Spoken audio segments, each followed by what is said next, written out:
تشریح ہے۔ سبحان اللہ۔ امام بخاری رضی اللہ تعالیٰ عنہ نے 16 سال کی مدت میں بخاری شریف کا مصورہ اس انداز میں تیار فرمایا کہ آپ زمزم کے پانی سے غسل فرماتے ہیں۔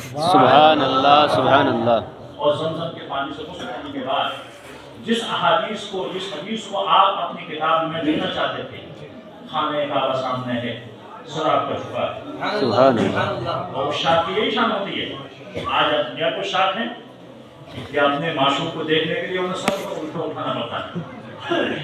سر اٹھا گیا ہے، رکشے سے ٹکرا رہا ہے، سر اٹھا رہا ہے، ٹھوکر کھا رہا ہے، لیکن جو عاشق صادق ہوتا ہے اس کی شان علامہ عاصی رحمۃ اللہ تعالیٰ علیہ کی زبان سے یہ ہوتی ہے کہ دل کے آئینے میں ہے تصویر یاد۔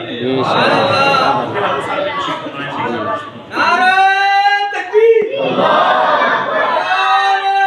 رسالت،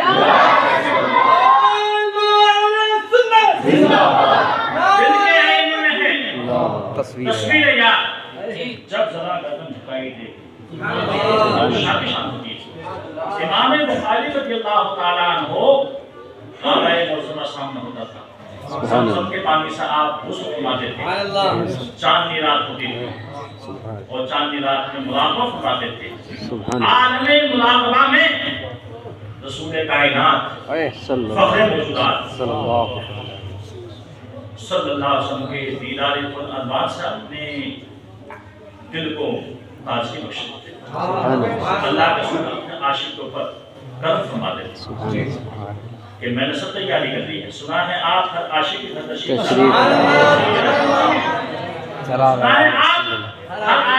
تشریف لاتے ہیں، میرے گھر میں بھی ہو جائے سبحان اللہ سبحان اللہ۔ سب چھپائے بیٹھے ہیں، آقا کریم اپنے دیدار انوار سے آپ کو ایک تازگی بخش رہے ہیں، اور اسی آدم میں آپ عرض کر رہے ہیں حضور یہ حدیث پاک جو میں لکھنے جا رہا ہوں اپنی کتاب، کیا واقعی آپ کی حدیث ہے؟ سبحان اللہ۔ کیا واقعی آپ کی حدیث ہے؟ اللہ رسول اس کی تائید فرما دیتے ہیں۔ تو آپ عالم مراقبہ سے بیدار ہونے کے بعد پھر اس حدیث پاک کو اپنی اس بخاری شریف میں لکھ دیا کرتے ہیں۔ سبحان اللہ۔ 16 سال کی مدت میں 7272 احادیث کو آپ نے مکہ مکرمہ میں خانہ کعبہ کے سامنے بیٹھ کر اس کا مصورہ تیار کیا، اور مصورہ جو تیار ہوا تھا، تیار ہونے کے پھر بعد آپ مدینہ منورہ سبحان اللہ، اور مدینہ منورہ کے گنبد خضرا کے سامنے، روضہ رسول کے سامنے اس کا مبیضہ آپ نے تیار کیا۔ بخاری شریف کا مصورہ حرم شریف میں تیار ہوا ہے۔ مصورہ سمجھتے ہو نا جی، جس میں لکھنے والا کہیں کاٹتا ہے، کہیں پھاڑتا ہے، کہیں لکیر لگاتا ہے، کاٹتا ہے، کہیں کاٹا، کہیں اور لکھا کچھ، کوئی اضافہ فرمایا، مصورہ ہوتا ہے۔ اس کے بعد مبیضہ ہوتا ہے، وہ جتنی بھی کاٹ پاٹ سے ختم کر جاتی ہے۔ روضہ رسول کے سامنے مدینہ منورہ میں ایک عاشق کی حاضری اس بات کے لیے ہوئی، حضور یہ آپ کے کلام کو میں نے جمع کیا ہے، اس کا مبیضہ امام بخاری رضی اللہ تعالیٰ عنہ نے مدینہ منورہ میں فرمایا۔ سبحان اللہ سبحان کیوں نہ ہو اس کتاب کا مقام رفع والا، اس لیے تو تمام جمہور محدثین نے اس کتاب کے بارے میں ارشاد فرما دیا، اصل الکتب بعد کتاب اللہ تعالی الصحیح البخاری۔ بے شک بے شک، سبحان اللہ سبحان اللہ۔ میں بھی علماء کرام کے معاملے میں اور آپ جیسے طلباء اعزام علم کے سامنے 3 دن سے میں بھی تیاری کر رہا ہوں کہ بڑے بڑے علماء وہاں تشریف فرما ہوں گے اور صاحب علم نئی تازگی والے طلباء تشریف فرما ہوں گے۔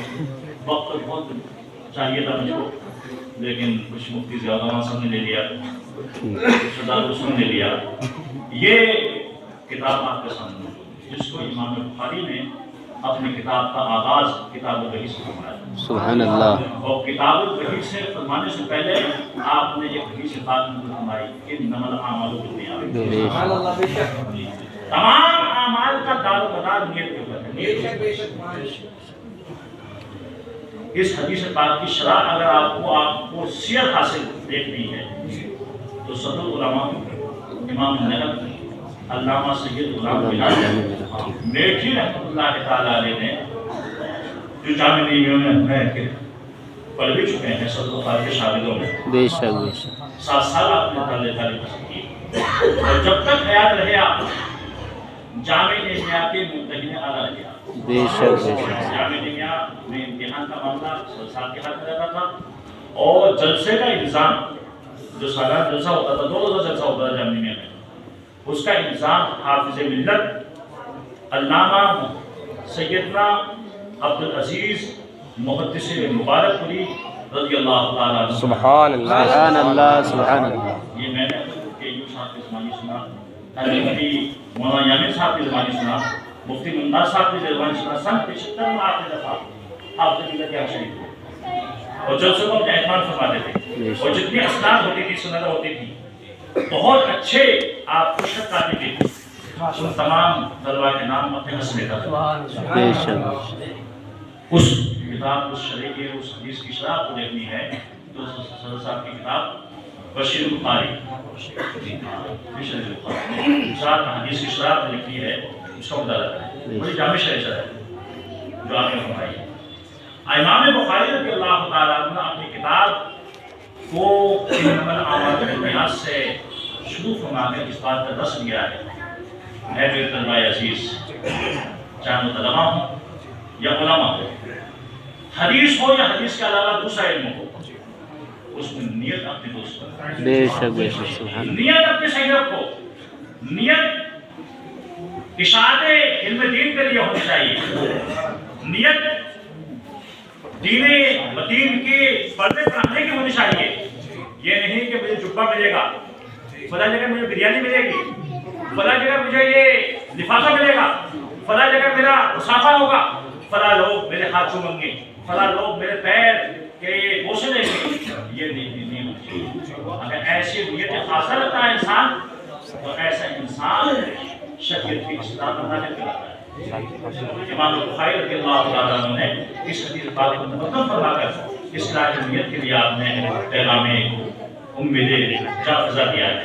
وہ آخری حدیث پاک یہ کتاب توحید رکھتی ہے، کتاب توحید کراتی ہے، توحید کا یہ بات، اور توحید کا باب جو آپ نے اپنی کتاب کا آخری باب رکھا ہے، اس بات کو بتا دیا کہ توحید ہی وہ چیز ہے، اور توحید حقیقی وہ چیز ہے کہ جس کے اوپر آخرت میں کامیابی اور کامیابی کا دعویٰ ہے۔ بے شک بے شک سبحان اللہ۔ اگر تم توحید پر گامزن رہتے اور توحید کے لیے جو لوازمات ہیں، حدیث پاک میں آتا ہے کہ بنی الاسلام علی خمس، شہادت ان لا الہ الا اللہ واشہد ان محمد رسول اللہ واقام الصلاۃ وایتاء الزکاۃ وصوم شہر رمضان والحج من استطاع الیہ سبیلا۔